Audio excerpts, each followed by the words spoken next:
የተወደዳችሁና የተከበራችሁ ተመልካቾቻችን እንደምን ሰነበታችሁልን? ባላችሁበት የጌታ ሰላምና ጸጋ ይብዛላችሁ። እየተከታተላችሁ የምትገኙት ሆፕ ቻናል ኢትዮጵያን ነው። ዛሬ በተለየ መልኩ ልዩ መንፈሳዊ ድግስ ይዘንላችሁ ቀርበናል። በተስፋ ተነሱ በሚል ርዕስ የተዘጋጀን መንፈሳዊ ድግስን ወደናንተ ይዘንላችሁ እንቀርባለን። ዛሬ በምድራችን ተስፋ የጠፋበት ብዙዎች የተራቡት ነገር ቢኖር ተስፋ ነው። መጽሐፍ ቅዱስ እንደሚናገረው የእግዚአብሔር ቃል እንደሚያረጋግጥልን ግን በተለየ መልኩ ዘላለማዊ የሆነን ተስፋ አስቀምጦልናል። ያም በተመለከተ በተስፋ ተነሱ በሚል ልዩ መንፈሳዊ ድግስ ተዘጋጅቷል። ያም ፕሮግራም በቀጥታ ወደናንተ ይዘንላችሁ እንቀርባለን። ይሄ ፕሮግራም ተዘጋጅቶ እየተላለፈ የሚገኘው ወይም እየተካሄደ ያለው በምዕራብ አፍሪካዋ ናይጄሪያ ከተማ ወይም ናይጄሪያ ውስጥ ሌጎስ ከተማ ላይ ነው እየተዘጋጅቶ ወደናንተ የሚቀርበው። በዛ ስፍራ ላይ ደግሞ እያገለገሉ ያሉ በርካታ አገልጋዮች አሉ። ከነዛ መካከል ግን የቤተክርስቲያናችን የግምጃ ቤት ሹም የሆኑት በዓለም አቀፍ ደረጃ ማለት ነው ፓስተር ፖል ዳግላስ በልዩ ሁኔታ እግዚአብሔር ረድቷቸው እያገለገሉ ይገኛሉ። ያም ፕሮግራም በቀጥታ ወደናንተ ይዘንላችሁ ስንቀርብ እጅግ በጣም በታላቅ ደስታ ነው። አብራችሁ እንድትሆኑ በጌታ ፍቅር እንጠይቃችኋለን። በቀጥታ የሚሰራጨውን ይህንን መሰናዶ በቴሌቪዥን የምትመለከቱ ወገኖቻችን እግዚአብሔር ይባርካችሁ፣ በዛው ቀጥሉ። እንደዚሁም ደግሞ ምናልባት ቴሌቪዥን ላይ መመልከት የማትችሉ ካላችሁ ደግሞ በቀጥታ በዩቲዩብ እና በፌስቡክ ላይ በቀጥታ ማግኘት ትችላላችሁ፣ መከታተልም ትችላላችሁ። እግዚአብሔር ዛሬም ለኔም ለናንተ የምንነሳበት ቀና የምንልበት ዘላለማዊ ተስፋ አለው። የእግዚአብሔር ባሪያ ደግሞ ያገለግሉናል።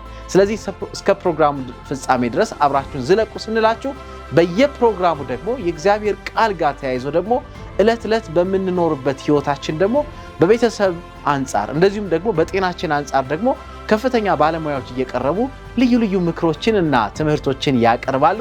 አሁንም ፕሮግራማችን ከመጀመራችን በፊት በተለየ መልኩ ዶክተር ቺዲ ቀርበው የሚያነሱልን ርዕሰ ጉዳይ አለ። የብዙዎቻችን ችግር የሆነና ብዙዎቻችንን ብዙ ወገኖቻችንን ያሳጣን ደም ግፊት ተብሎ የሚጠቀሰውን ህመም በተመለከተ የሚያስተላልፉት መልእክት አለ። በጣም የሚገርመው ባለንበት ስፍራ ሁላችንም እንደምናየው ብዙዎችን የሚያስጨንቅ ህመም ቢሆንም ለካ መመለስ ይችላል፣ እንደገና መዳን ይቻላል፣ መፈወስ ይቻላል። ያን ግን እግዚአብሔር ባዘጋጀው በእጃችን ባለው ነገር እንዴት መመለስ እንደምንችል ዶክተር ቺዲ የሚሉት ይኖራሉ። እሱም ፕሮግራም አብረን ተከታትለን እንመለሳለን። በዚህ አጋጣሚ ይሄን ፕሮግራም እናንተ ብቻም ሳይሆን ጎረቤቶቻችሁን፣ ዘመዶቻችሁን፣ ወገኖቻችሁን ሁሉ በመጋበዝ እንድትካፈሉና ሌሎችም እንዲካፈሉ ጥሪ እንድታደርጉ በዚህ አጋጣሚ እንጠይቃችኋለን።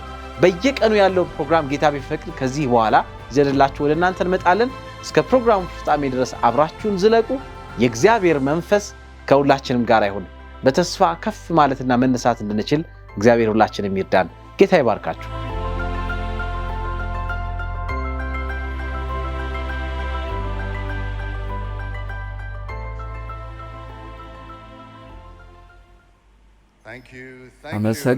አመሰግናለሁ። በጣም ደስ የሚል ነው። እንዴት ናችሁ? ስሜ ዶክተር ቺዲ ይባላል። በጣም ትልቅ እድል ነው ለኔ እዚህ መሆኔ። የመጣሁት ከዩናይትድ ኪንግደም ነው፣ ግን መነሻዬ ናይጄሪያ ነው። ምን እንደምል ገብቷችኋል። በዚህ ሳምንት እኔን ባያችሁ ቁጥር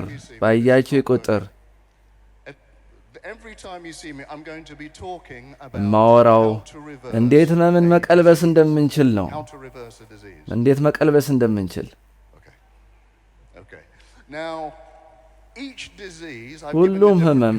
ለሁሉም ህመም የተለያዩ ቀለም ሰጥቻቸዋለሁ። ቀይ ልብ ህመምን የሚያመላክት ነው። ደም ግፊትን እንግዲህ ሁሉም የምታያቸው የተለያዩ ቀለሞች የተለያዩ ህመምን ይወክላሉ። ሁሌ ባያችሁ ቁጥር ማሳያችሁ እንዴት ህመምን መቀልበስ እንደምትችሉ ነው። ዛሬ የምናተኩረው በልብ ህመም ላይ ነው፣ እንዲሁም በደም ግፊት። ይህ ህመም ያለፈበት የምታውቁት ሰው ካለ እናንተም ካላችሁ በደንብ አዳምጡኝ። ምን ማለት ነው ልብ ህመም? የደም ስር መጥበብ ሲጀምር ነው። አንድ ሰው የሆነ ጥናት አደረገ። ብዙ ሰው ይዞ ገባ። ከባድ የሆነ የልብ ህመም ያለባቸውን ሰዎች ይዞ ምንድነው ያደረገው? አመጋገባቸውን ቀየረው። ልባቸው ያለው ደም ስር እየጠበበ ነበር። ያደረገው ነገር ምንድነው? ጤናማ የሆነ አትክልትን መሰረት ያደረገ አመጋገብ ነበር የሰጣቸው። መቀየር ጀመረ ጤናቸው። ለውጣቸውን ማየት ትችላላችሁ። በግራ በኩል የተዘጋ ነበር ደም ስራቸው፣ በቀኝ እንደምታዩት ግን ሰፋ ብሎ ደም ስራቸው ተስተካክሎ ታያላችሁ። እንደ ሕክምናው ከሆነ በኦፕራሲዮን ነው የሚከፈተው የጠበበ ደም ስር። ግን የቱን ትመርጣላችሁ? በአመጋገብ መቀየር ወይስ በኦፕራሲዮን? ልብ ህመምና ደም ግፊት በጣም የተያያዙ ናቸው። በአፍሪካ አህጉር በጣም እያደገ ነው ይሄ በሽታ። ደም ግፊት 120/80 ነው ጤናማ የሆነ የልብ ምት። ከዘር ነው ወይ የሚመጣው ይሄ ህመም? ይሄ ትክክለኛው መልስ አይደለም ነው። እንግዲህ ወደ ሐኪም ስትሄዱ እንዲህ ይላሉ ዶክተሮቹ፣ ይሄ ምክንያቱ ያልታወቀ ደም ግፊት ነው ይላሉ። ምን ማለት ነው ይሄ? የሐኪሞችን ስራ ልንገራችሁ። እኛ ሐኪሞች የሆነ ነገር ካልገባን የሆነ ህመም ረዥም ስም እንሰጠዋለን፣ ጎበዝ መስለን እንታያለን። አናቀውም ማለት ነው። ግን ምንድነው መንስኤው የሚለውን ማወቅ አለብን። የደም ግፊት በቤተሰባችሁ እንግዲህ ሊኖር ይችላል። በአፍሪካ ወንዶች ወፍራም ስትሆኑ፣ የምታጨሱ ከሆነ፣ ጨው ብዙ የምትወስዱ ከሆነ፣ ጭንቀት ካለባችሁ፣ ስፖርት የማትሰሩ ከሆነ እነዚህ መንስኤ ሊሆኑ ይችላሉ። የቤተሰብ እንግዲህ እናት አባት አለባቸው ማለት እኔ ይዘኛል ማለት ነው።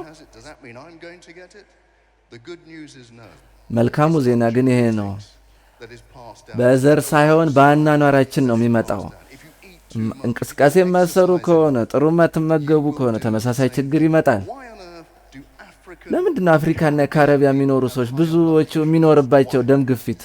ስለምንጨነቅ ብዙ ችግር ስላለ ነው? አይደለም። ምክንያቱ ትንሽ ይለያል። ስነ ፍጥረታችን እንግዲህ የአየር ባህሪው የሚያመጣው ነገር ምንድን ነው? በሰውነታችን የተወሰነ ብዙ ውሃ እንይዛለን፣ ግን አያልበንም። ስለዚህ በውሃ ውስጥ ጨው ስላለ ያ በሰውነታችን ግፊትን ያመጣል። ብዙ ጊዜ ለምንድን ነው ወንዶች ከሴቶች ይልቅ ደም ግፊት የሚኖርባቸው? ወንዶች ከሴቶች ጋር ስለሚኖሩ ነው የሚታመሙት? አይደለም፣ አይደለም። እውነተኛው መልስ ምንድን ነው? ሴቶች ኦስትሮጅን አላቸው፣ ደም ግፊታቸውን የሚቆጣጠርላቸው።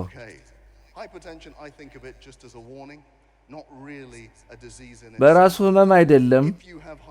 ከፍተኛ የሆነ ደም ግፊት ካላችሁ ሌሎች ብዙ ተያይዘው የሚመጡ ህመሞች አሉ። ደም ግፊት ሲኖር ካንሰር ሊመጣ ይችላል፣ ከፍተኛ ጭንቀት፣ እንዲሁም ሌሎች።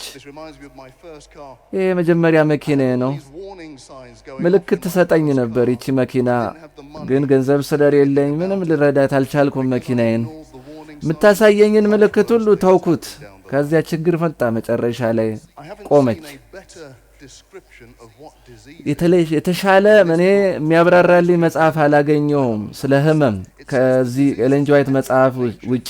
ህመም ማለት የጤናን ህግ በመተላለፍ የሚመጣ ተፈጥሮም ደግሞ ያንን የተበላሸውን ስርዓት መልሳ መስመር ውስጥ ለመክተት የምታደርገው ጥረት ህመም ይባላል። ሰዎች አስፈላጊ የሆነ ደም ግፊት አላቸው። ደም ግፊት ያስፈልጋል። ጤናማ የሆነ ደም ስር ሲኖራችሁ ደም ወደ አይምሮ በትክክል መሄድ ሲችል ጥሩ ነው። ግን ደም ስር በሚጠብበት ጊዜ ደም እንደ ልብ ወደ አይምሮ መሄድ ሳይችል ሲቀር ምንድን ነው ማድረግ የሚችለው? ሰውነታችን ኃይል ይጠቀማል። ስለዚህ ግፊት ይፈጥራል። ያ ችግር ይፈጥራል። ሐኪም እንግዲህ ያንን የደም ግፊት እንዲቀንስ መድኃኒት በሚሰጣችሁ ጊዜ ደማችሁ በቂ የሆነ ደም አያገኝም። እነዛን ደም ስሮች በተፈጥሮ መክፈት ከፈለጋላችሁ ምርጡ መንገድ ጤናማ የሆነ አትክልትን መሰረት ያደረገ አመጋገብን መከተል ነው። ብዙ አትክልት በተጠቀማችሁ ጊዜ ጤናማ እየሆናችሁ ትሄዳላችሁ። በአመጋገባችሁ ላይ አረንጓዴ ነገሮችን ስትጨምሩ በጣም ለደም ግፊታችሁ ለጤናማ ደም ግፊት ጠቃሚ ናቸው።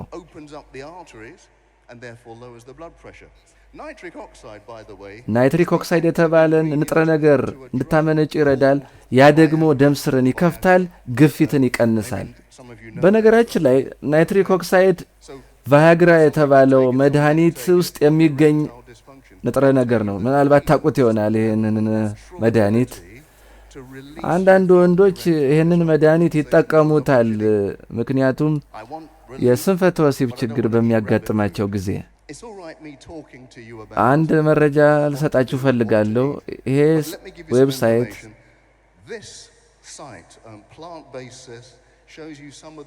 ለአፍሪካ እንዲሁ ለካረቢያ አካባቢ ላሉት ጥሩ ጥቆማ የሚሰጥ ሳይት ነው።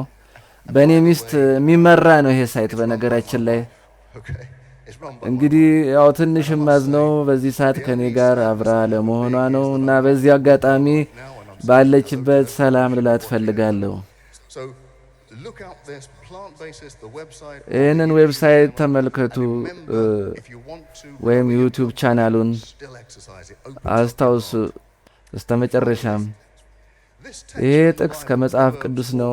ምሳሌ 4:23 ላይ ልብህን ጠብቅ እሱ የሕይወት መውጫ ነውና። ይሄ ጥቅስ የሆነ አስፈላጊ እጅግ ጠቃሚ የሆነ ነገር ይነግረናል። በሕይወታችን ያለው ጉዳይ ሁሉ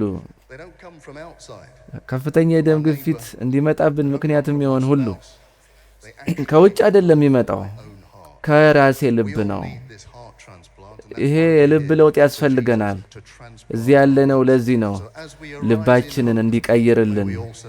በተስፋ ከፍ እያልን ስንሄድ በጤናም ከፍ እንበል።